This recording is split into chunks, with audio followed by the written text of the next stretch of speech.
జై శ్రీరామకృష్ణ. శ్రీరామకృష్ణులను స్త్రీ వేషధారణలో గుర్తించలేకపోవడము తెలుసుకోవాలని మధుర్ ఉత్సుకత.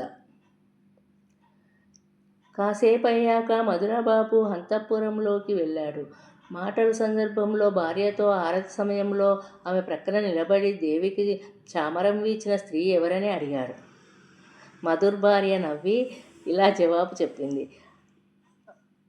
ఆమెను మీరు గుర్తుపట్టలేకపోయారా? భావావస్థలో దేవికి చామరము వీస్తూ ఉన్నారు.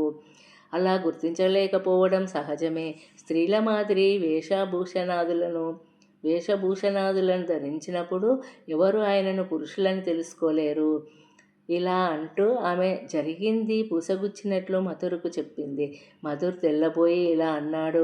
అందుకే కదా చిన్న చిన్న విషయాలలో కూడా ఆయన బయటపడకపోతే ఆయనను గుర్తించడం ఎవరితరము అని నేనంటాను. నువ్వు చూశావు కదా, ఆయనతో పాటే 24 గంటలు గడిపే నేను సైతం ఈరోజు ఆయనను గుర్తించలేకపోయాను. జై శ్రీరామకృష్ణ. విజయదశమి.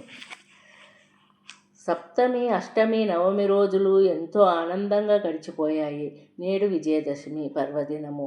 పూజారి జగజ్జనని పూజను త్వరగా ముగిస్తున్నాడు. ఎందుకంటే నిర్ణీత సమయంలోగా దర్పణ నిమజ్జన కార్యాన్ని పూర్తి చేయాలి కనుక. సాయంత్రము దేవీ ప్రతిమను నిమజ్జనం చేస్తారు. మధుర్ కుటుంబ సభ్యులందరి హృదయాలలో ఏదో తెలియని విషాదం అలుముకుంది. తమకు అత్యంత ప్రియమైన ఒక వ్యక్తి నుండి కలగనున్న అనివార్యమైన తక్షణ ఎడబాటు వారిని వర్ణనాతీతమైన బాధకు గురిచేసింది. ఈ లోకంలో లభించే విశుద్ధ ఆనందం సైతం సదా ఒక విషాద ఛాయతో కలిసి ఉంటుంది. మహాభక్తుల జీవితాలలో కూడా భగవద్విరహం నుండి జనించే బాధ అప్పుడప్పుడు కలగడము బహుశా ఈ నియతి కారణంగానేమో. ఈ విజయదశమి నాడు దేవీ ప్రతిమను నిమజ్జనం చేయబోయినప్పుడు మన వంటి కఠిన హృదయాలు సైతం ద్రవించిపోతాయి. అటువంటప్పుడు మధుర్ భార్య సంగతి వేరే చెప్పాలా?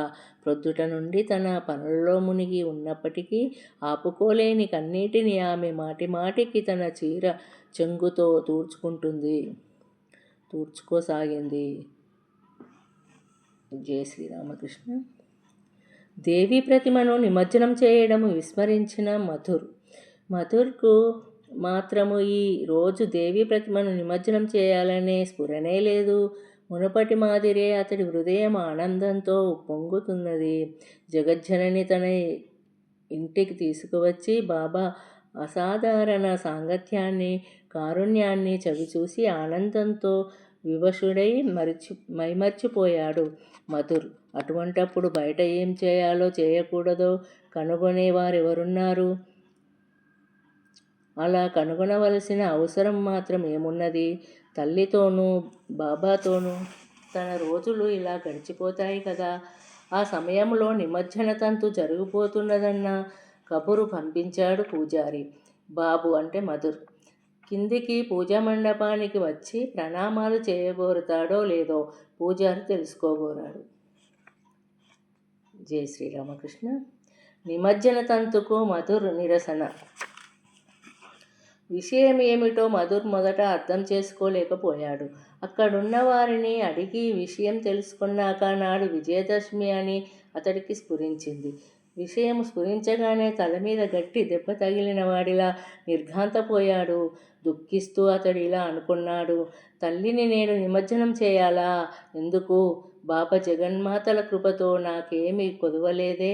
ఇంతకుముందులా కాక నా గృహానికి జగజ్జనని ఆగమనంతో నా మనస్సు పరమానందంతో నిండిపోయింది. అటువంటప్పుడు అమ్మను నిమజ్జనం చేసి దుఃఖాన్ని ఆహ్వానించడం ఎందుకు?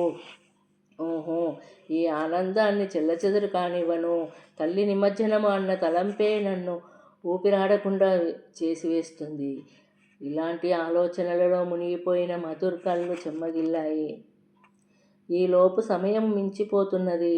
బాబూ ఒక్కసారి రండి, తల్లి నిమజ్జనం జరిగిపోవాలి. అంటూ పదే పదే పూజారి కబురు చేస్తున్నాడు. దాంతో మధుర్ బాగా చికాకు పడి ఇలా కబురు పంపాడు. తల్లి నిమజ్జనానికి నేను ససేమిరా సమ్మతించను.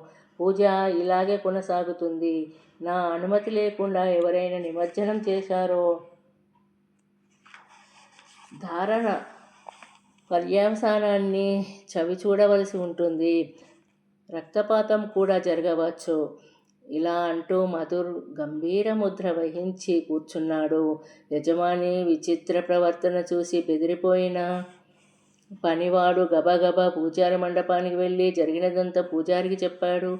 అందరికీ ఊపిరి ఆగిపోయినంత పని అయింది. జై శ్రీరామకృష్ణ.